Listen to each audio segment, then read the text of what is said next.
Manu, Minos, Mises, Moses. Plagiarism. Adverb. The practice of taking someone else's work or ideas and passing them off as one's own. Just the word plagiarism sounds like a crime. Racism, sexism, and plagiarism. Manu, Minos, Mises, Moses. Through the life of Sargon, but it's Sargon's birth narrative we should be concerned with. He is born of a princess, but his mother could not keep him, so she bore him in secret and placed the baby in a basket, which was sealed with bitumen, and placed in a river where he came to settle in the bulrushes. There, a drawer of water plucked him out and raised him. Now let's check these off. The father is unimportant. The mother bore him in secret. The mother placed him in a basket. She seals it with bitumen. She places him in a river. He settles in the bulrushes. A drawer of water discovers him. He is then drawn out and raised. We literally cannot read a single line of his origin story without finding at least one detail which would later be used in Exodus chapter 2. Without even continuing, we already have enough of a template to build Moses. In D.L. Murdoch's book, Did Moses Exist?, he outlines 45 different parallels between Dionysus and Moses. Suffice it to say that parts of Dionysus' story so greatly resemble the story of Moses that the Hebrew liberator could have been charged with plagiarism had he ever existed. The archetypal lawgiver template of the ancient Mediterranean world is applied to both characters so thoroughly that scholars have been noting the striking similarities between the two since they first began taking a critical look at the Bible. And like Dionysus, Moses managed to leave behind no evidence of his existence in the ancient world. In fact, most biblical scholars no longer believe that Moses was a historical figure. Plagiarism. Adverb. The practice of taking someone else's work or ideas and passing them off as one's own. Just the word plagiarism sounds like a crime. Racism, sexism, and plagiarism. It's Dionysus. Wait, what does the Greek god of wine have in common with Moses? Well, he is born in Egypt, is exposed to the Nile, and gets his name Mises, which means saved from the water. He lives near an Arabian mountain called Nissa, which is supposed to be Mount Sinai.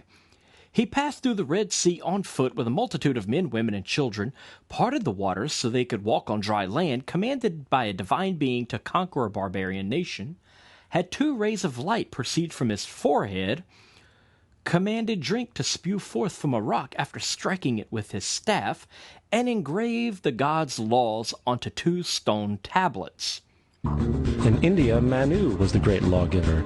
In Crete, Minos ascended Mount Dicta, where Zeus gave him the sacred laws, while in Egypt there was Mises, who carried stone tablets and upon them the laws of God were written. Manu, Minos, Mises, Moses. And as far as the 10 Commandments, they are taken outright from spell 125 in the Egyptian Book of the Dead. What the Book of the Dead phrased, "I have not stolen," became "Thou shalt not steal." "I have not killed," became "Thou shalt not kill." "I have not told lies," became "Thou shalt not bear false witness."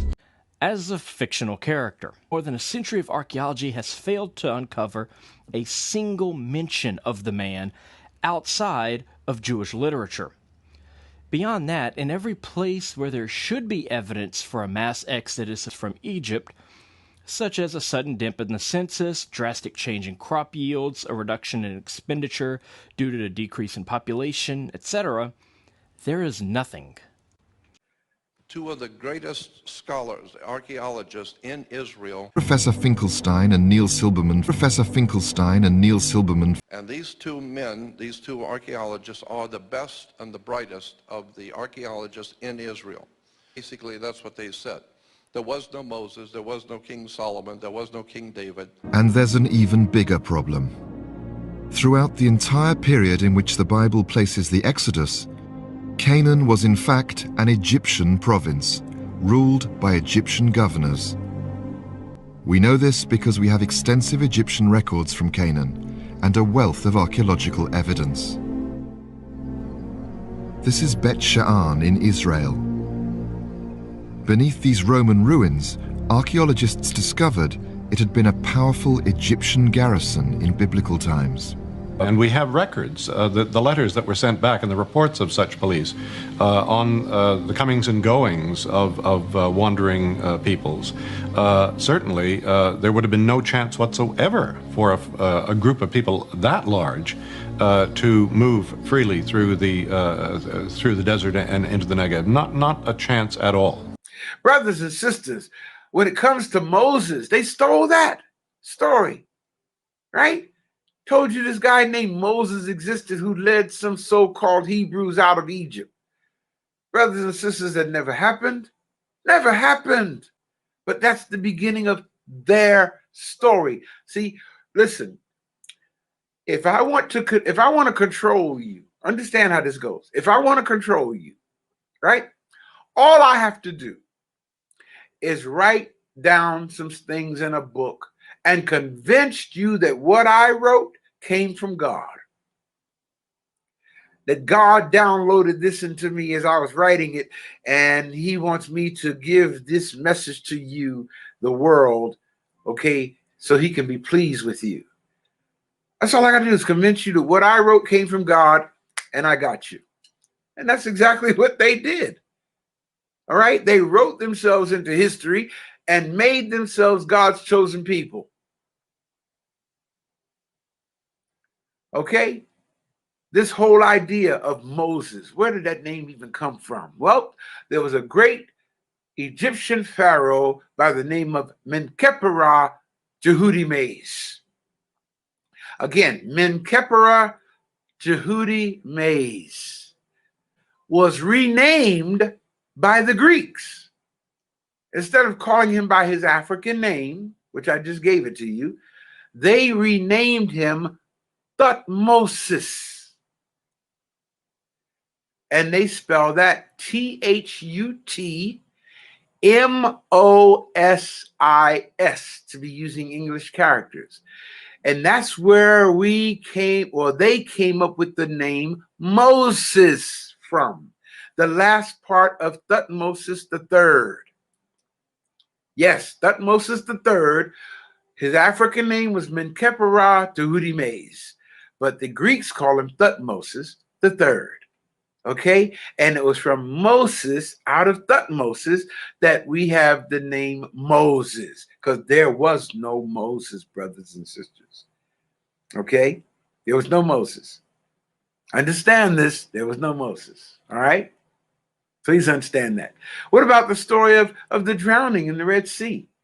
You know, at the temple of Ursa Ma'at or Ramses, Temple of Ramses, you'll see a drawing, or I should say a carving, really not a drawing. It's a carving in stone, okay, of a drowning, a mass drowning taking place, right? Okay, and it was from this carving, this relief, actually a massive relief, okay, there at the Temple of Ramses. Okay, you see this massive relief of a drawing, or depiction, I should say, of a drowning, a mass drowning there. Well, the Europeans went in and saw that and copied it, okay, and made it the story of God drowning Pharaoh and his army in the Red Sea, trying to chase the so-called, or the Hebrews.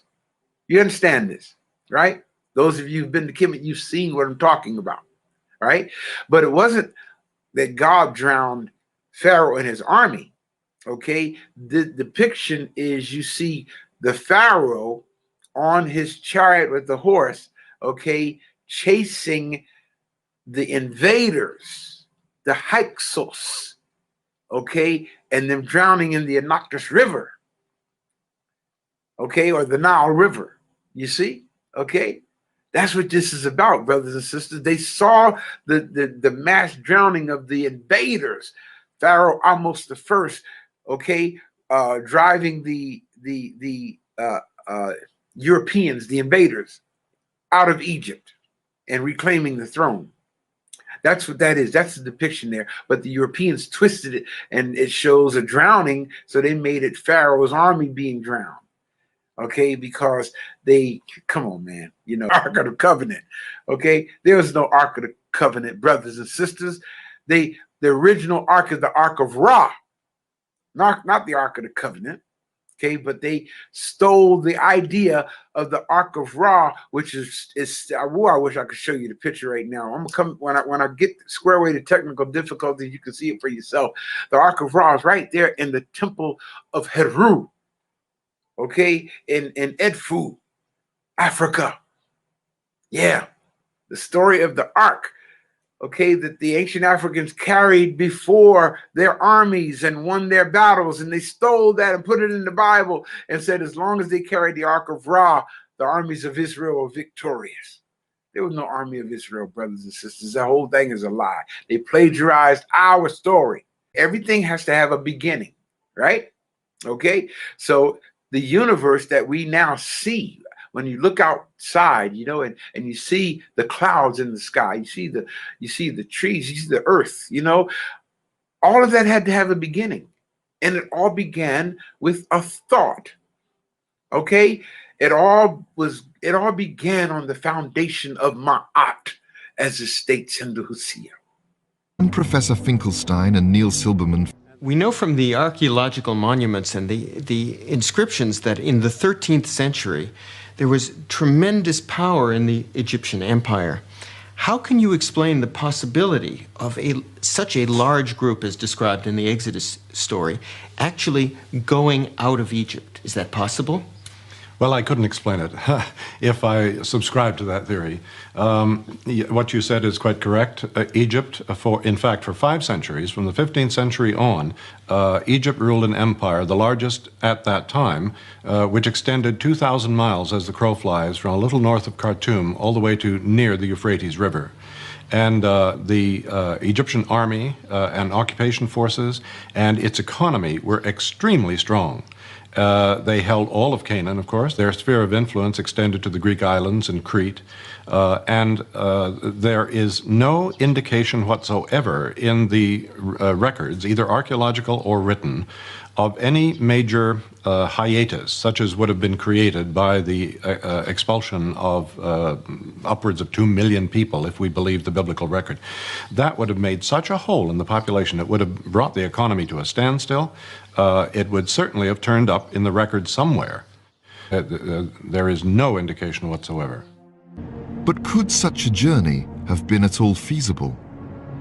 All over the eastern delta and in the Sinai and up in the Negev and further north, there were permanent Egyptian garrisons and garrison points, checkpoints. And we have records, the letters that were sent back and the reports of such police on the comings and goings of wandering peoples. Certainly, there would have been no chance whatsoever for a group of people that large to move freely through the desert and into the Negev. Not a chance at all. Moreover, that would be the height of folly to go south into that inhospitable, barren land with mountains everywhere and little water and less food supply. The story simply doesn't fit in so many ways. Throughout the entire period in which the Bible places the Exodus, Canaan was in fact an Egyptian province, ruled by Egyptian governors.